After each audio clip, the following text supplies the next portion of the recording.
When We Disagree is a show about arguments, how we have them, why we have them, and their impact on our relationships and ourselves. The first number matters. More specifically, the first number you hear in a negotiation might matter more than all of the other arguments and numbers that follow. Whether you're haggling at a flea market or discussing salary, that initial figure becomes what we call an anchor that drags all subsequent disagreement and thinking toward it. That cognitive bias of anchoring doesn't just affect negotiations, it affects how we interpret information and resolve conflicts. Psychologists Amos Tversky and Danny Kahneman demonstrated this phenomenon with a rigged Wheel of Fortune game. Participants spun the wheel, secretly set to land on either 10 or 65, then estimated the percentage of African nations in the United Nations. Those who spun 10 averaged 25%. Those who spun 65 averaged 45%. In other words, a completely random number had hijacked their total judgment. Workplaces run on anchoring. Performance reviews where the first item discussed colors everything that follows is an example, and salary negotiations where the initial offer determines the final range. Project timelines where an optimistic early estimate becomes the expectation regardless of emerging complexities, or marketing executives who know that the original price, even when some items that are always on sale are still on sale, anchors a value perception amongst customers. Historical examples reveal anchoring power too. The 40-hour work week, initially a radical reduction from 60 to 80-hour norms, now anchors our expectations so strongly that slight variations can feel extreme. The Miranda warning specific phrasing anchored our understanding of rights so thoroughly that any deviation seems suspicious or illegal. And this bias extends to moral and political judgments. Whatever version of a story we first hear anchors our interpretation of subsequent information. Initial media framing of some event creates anchors that fact checks or correlations can struggle to dislodge. And once we've anchored on someone being the victim or aggressor, the hero or the villain, new information can often get interpreted through that lens. And overcoming anchoring requires some conscious recalibration. In negotiations, ignoring the first offer and independently determining your position is a really valuable way to go.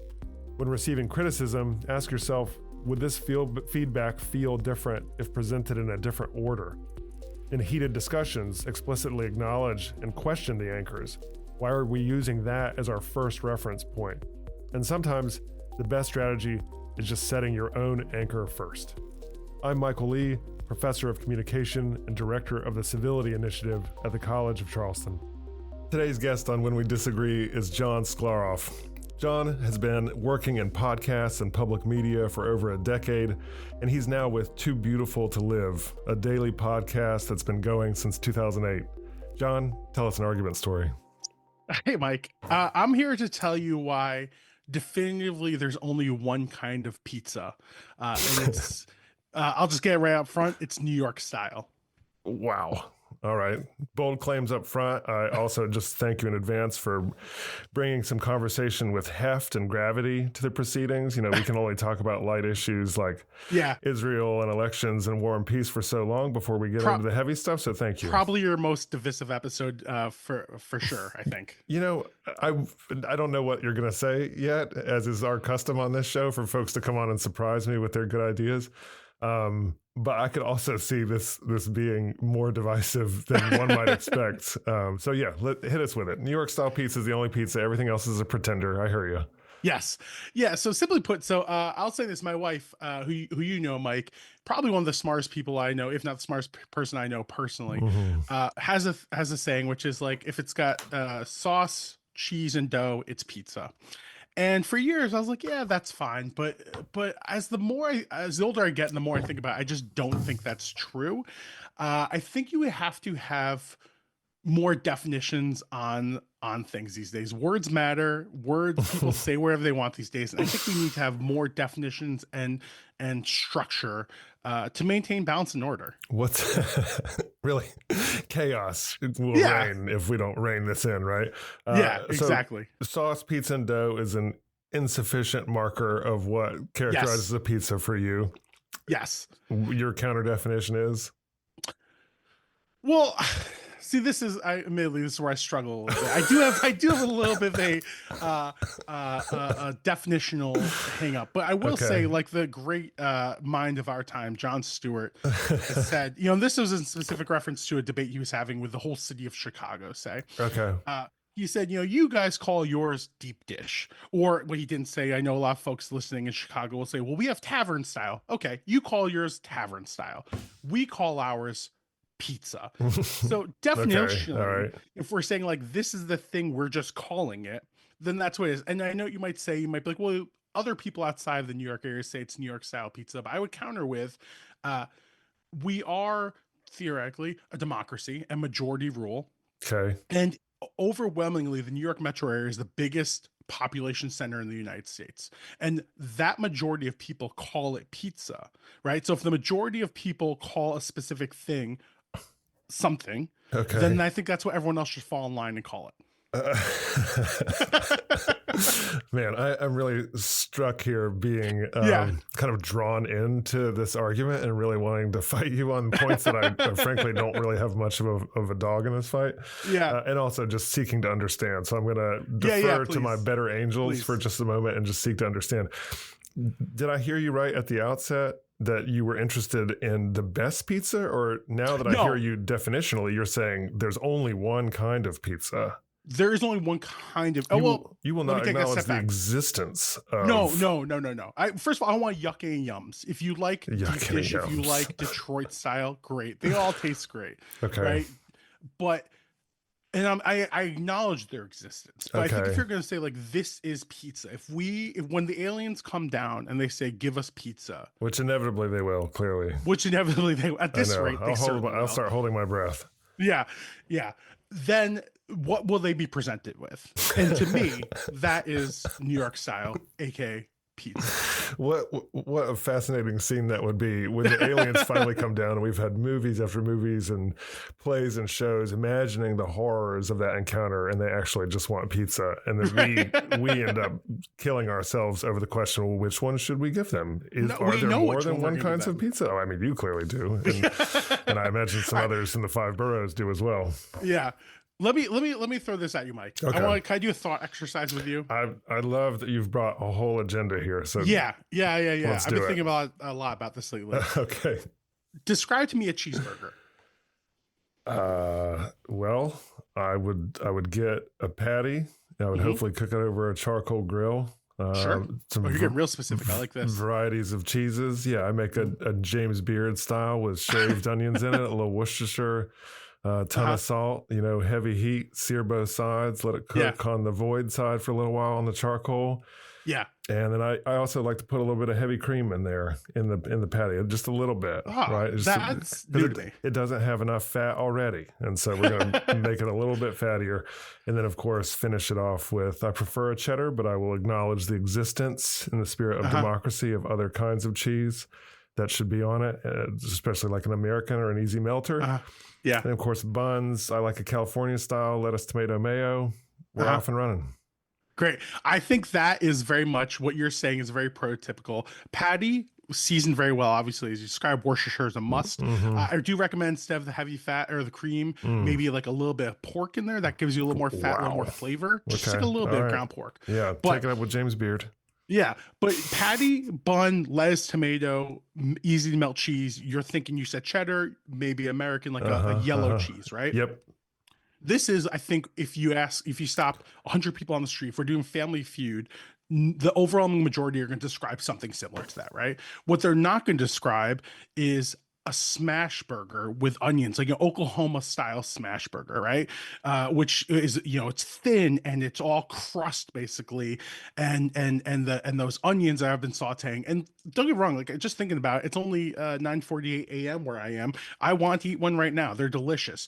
But an Oklahoma style smash burger is not when you think cheeseburger. A cheeseburger, I think, for the overwhelming majority of people. And this is what I'm getting to with regards to the pizza too. I also obviously have hot takes on hamburgers, but this is what I'm getting back to. Is like definitionally, I think with that question with pizza is, as the Supreme Court said, it's art. I know it's art when I see it, kind of thing. I know it's pizza when I see it. Yeah, the Potter Stewart definition of pornography, right? I know. Yeah, exactly. I see it. I wasn't sure how controversial we can get in this on this call, so I wanted to Well, explicitly say, case. yeah, fair enough.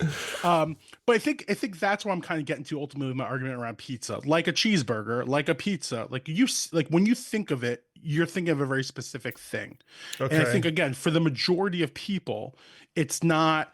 A bean burger. It's not like I said, a smash burger. It's not these other kinds of hamburgers. It's not Chicago deep dish. It's not Chicago Tavern. It's not Neapolitan, wood fire. It's that very classic thin Okay. crust New York style pizza. Um, I mean, I'm guessing if we just like push in on your majority rules argument, Yeah. they're mostly probably thinking about Pizza Hut. No, Is that's that the vast majority of Americans, or are we just limiting this to major cities that have a stake in like a Detroit style or so this is where we're going to push back Yeah. now on your majority Yeah. argument a little bit because Yeah. I have two Yeah, yeah. specific objections. So how do you feel if we're going there? Then Mhm. I think that your argument fails by its own standard, which is what do Yeah. most people think about yeah. when they But think do about most pizza? people think about pizza? So I assume I hear what you're saying. Where in most locations around that's the most. I'm assuming the Mhm. most Yeah. most eaten pizza in Yeah, America, right? or- That or Domino's. Your dominant, yeah, Yeah, and yeah. frankly, how different are they? Yeah. All credit to these lovely corporations, but they Yeah. seem like of a similar genre to me. Yeah. Take Yeah. Papa John's, take all the conventional ones. These are not the New York style pizzas you're talking about. They're certainly Absolutely. not Chicago They- style. I will say they all do ape the New York style. There will be like if you go to Domino's, I think they call it a Brooklyn style pizza. There are different. They all sell a version of this because they know, for most people, that's what they're looking for. I think. I also would say I would push back and like maybe not necessarily. See, yeah, this is your show where people have concrete data and evidence and facts, and mine's more of a vibe and a feelings Yeah, this argument. is more of a vibe. Yeah, I would say that as a reflection of Yeah. what Americans are actually arguing about. Yeah. I bet there's way more of a heat map on the vibes than there is Yeah. on data and evidence. Unfortunately, on the things that matter, there's too many Yeah. vibes, and things like this is where I like think you can and fly I with. arguing over Yeah. what's the best pizza, or is there only one kind of pizza, or did Yeah. that guy deserve a 15-yard unsportsmanlike conduct, or is it Right. a flagrant one or a flagrant two? I bet those are way more More representative. vibes. So I would say, like, but in response to that kind of question, that pushback of like, well, most people probably eat Domino's or Pizza Hut or whatever. Yep. Yes, I would agree. That's probably statistically true. Representation matters, Mike. And when you Sure. think of media that we consume, right? Every TV show, every movie you've seen, unless it is a film that takes place in Chicago, if they're eating pizza, what are you likely to see on that screen? And yeah, I understand the pushback to that. It's like, well, most film and television is in New York or LA or something where there is this coastal bias or influence or whatever it may be. Mhm. But I think if your question is, well, what do most Americans perceive as pizza? I think that we have to assume there is influence from what we consume, not just the food wise. Yeah. The second objection I have, I think, Okay. gets to the kind of heart of your quest here. Your quest seems to be about meaning. Obviously, Yeah. it's you have a stake in this pizza fight, but your larger point, kind of the justification for why this matters, Uh-huh. is meaning matters. Yeah. And your argument for meaning is about majoritarianism, majority rules. And so my counterclaim to that is that you have the same view of meaning that the Electoral College has about the election, which is that winner takes all. If I Well- win North Carolina 3,000,001 and you won 2,999,999, then I win all of North Carolina's electoral votes. And so per your standard of the meaning of pizza, if there's just more New Yorkers or more people who are generally acknowledging the existence of this iconic pizza, which is kind of New York style, therefore that is the pizza and everything else is just a perverse derivation of that. The alternative to that is, are you familiar with the work of Ludwig Wittgenstein? I can't say I am, but I have some thoughts on what you just said. But please go on. Tell me about Luddy. Yeah, exactly. Luddy Wittgenstein, in case you skipped brushing up on him this morning, Yeah. had an approach to meaning that was about consensus. All right. And so the question he asks in a kind of logical experiment is what is a game? What are the properties of games? And then you start listing, well, this is a game. Tiddlywinks is a game. Basketball is a game. Some people play games in relationships, though. And all of a sudden, the meaning of game is really, really difficult. We know games, as you said, when we see them, right? And so then we have cohered as a society because we kind of understand what you and I mean generically when we're talking about game. But that doesn't mean that if 5,000,001 people say that a game is X, a game has to have a ball, a game has to feature running, that chess is not a game. It just means that it's a part of the consensus as opposed to the winner-take-all view that you have, your electoral college view of meaning and therefore the definition of pizza. Okay, your turn. So I do need to first say, like my wife, arguing with a rhetorician is a zero sum. It's a lose proposition. Look at you from the start. Again with your dichotomous thinking. These blacks and these whites. It can be both. This is uphill. I'm Sisyphus right now. So I will say I'm not for the electoral college. I think is a failed comparison to my way of thinking because the electoral college is itself inherently antithetical to majority rule, right? At the state level, yes, if 3,000,001 people vote for one person in North Carolina versus 2,000,999 or whatever, right? The 3,000,001 get all the electoral votes for North Carolina. But the electoral college is a part of a broader system that is representative of 50 states, and it is inherently flawed for that exact reason, where it's not.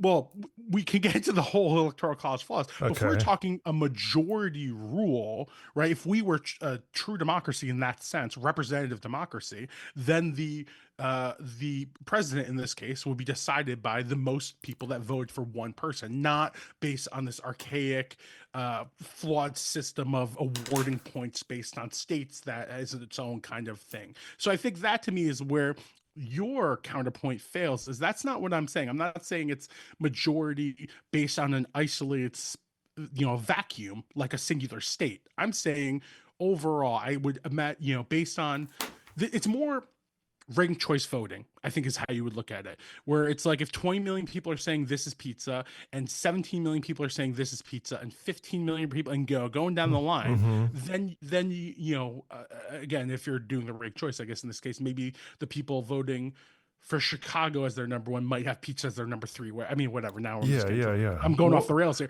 but I hope you understand what I'm saying. I don't look at it from an electoral standpoint because, again, that's a vacuum of a singular state as opposed to the whole representative. What was the first claim you made on the show? Well, I think I kind of talked myself in the circles here now. I think probably that. Well, that if we could roll the tape back. No, we don't need to do that. So I think more or less that that New York style pizza is the definitive pizza. I think that's if I didn't say that clearly, that's what I'm trying to make the case for. Right. And that's where we get into the kind of winner takes all approach. Hence my analogy to the electoral college. Ranked choice voting is more of a Wittgenstein point of view as it regards meaning. There's kind of everybody gets a say, and it ends up being a little bit more of a kind of jumbled democratic mass as far as what is pizza, what is a game. These are things that we kind of conventionally agree upon. These are connotative definitions as opposed to denotative definitions and so forth. So that was the premise of my analogy. I certainly get, and more to the point as well. Somebody coming on this show or anyone saying New York City is the best of anything, and then pushing back on a claim that they're advancing a kind of elitism, to me, is the deepest irony. Well, again, it's not as far as personal preference. I'm not saying the best. I think it is the best. Sure. You like whatever you like. But I think if we are going to collectively say like this is the standard, maybe that's a better way of saying it. I think that is, and not because of flavor or taste, but because of majority, because of influence. Like I said, think of Hollywood, or think of kind of I'm sure, again, this is all hypothetical, and please don't come at me, people. Like if you ask a European to describe American style pizza, say, or whatever, or it's like draw a pizza, they're gonna draw you a little triangle, right? And it's gonna have, will depend on their dimensions of it, whether it's a thin crust or not. But I think it's just a kind of like very standardized. It's the standard, I guess I would say. Yeah. Again, and if we don't have standards, that's right. And if we don't have standards, chaos reigns. We live in a state of nature. I think also what we learned here is in 2028 we need to have pizza on the ballot. Is what I'm hearing. Pizza for president. Pizza. You know what? Couldn't be worse. Couldn't be worse. John, I really appreciate you coming on the Buzzsaw today. Thanks so much for being on When We Disagree. Yeah, thanks for letting me have a voice and a say in this very important matter of our time. And I hope everyone listening knows New York style pizza is the best. Thank you very much. When We Disagree is recorded at the College of Charleston with creator and host Michael Lee. Recording and sound engineering by Jesse Kunz and Lance Laidlaw. Reach out to us at whenwedisagree@gmail.com.